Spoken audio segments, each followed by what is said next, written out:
Hello everyone, let's get one thing out of the way real quick. The footage in the background that you're seeing is just me playing GTA 5 with Neptunia mods. I just thought I'd put up a little bit of a visual for while I talk, so you're not just seeing me having the Magia Record game screen open the whole time.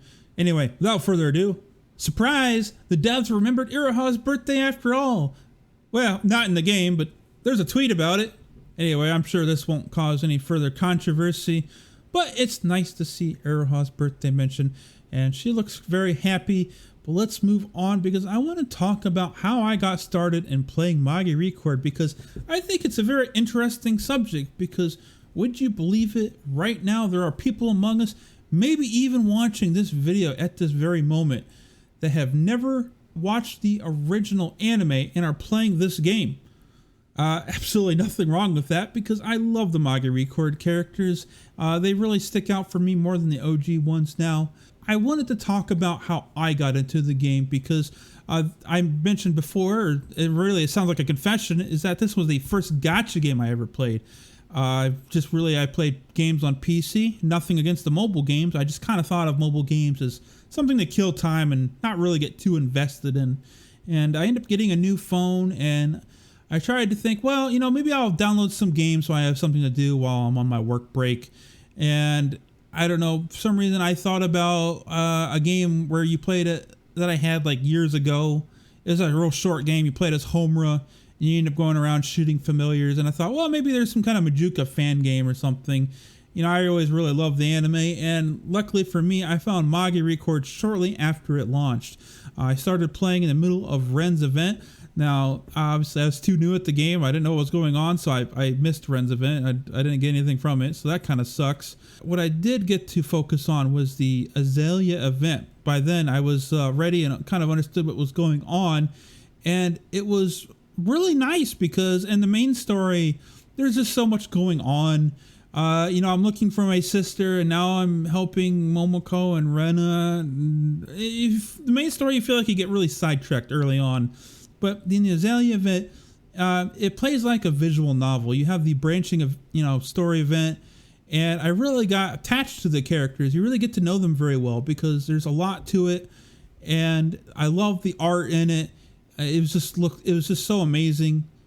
Okay, now this art is really bad, but that's a different artist.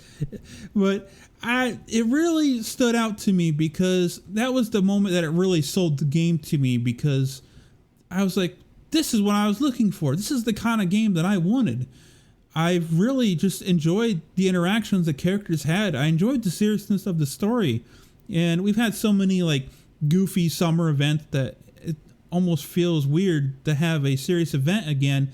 But that's why Azalea 2, when it came up, was really nostalgic for me, because seeing these characters again was really amazing. Now, a lot of people have been, expressed that they weren't really too happy to see Azalea 2 because it's really been overshadowed by people wanting, the pre-Arc 2 events, and also overshadowed by the Iroha birthday controversy.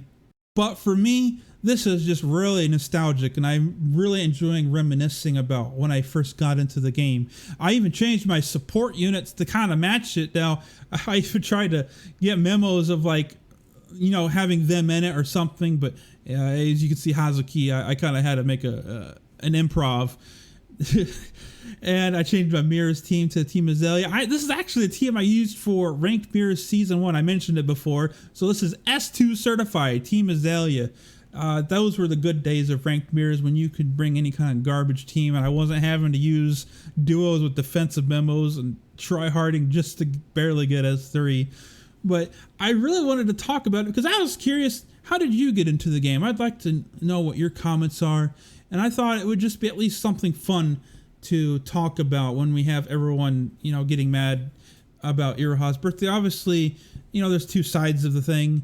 I'm kind of in the middle. I mean, we had Iroha's, birthday celebration last year, so I think it's reasonable to expect some kind of acknowledgement the next year.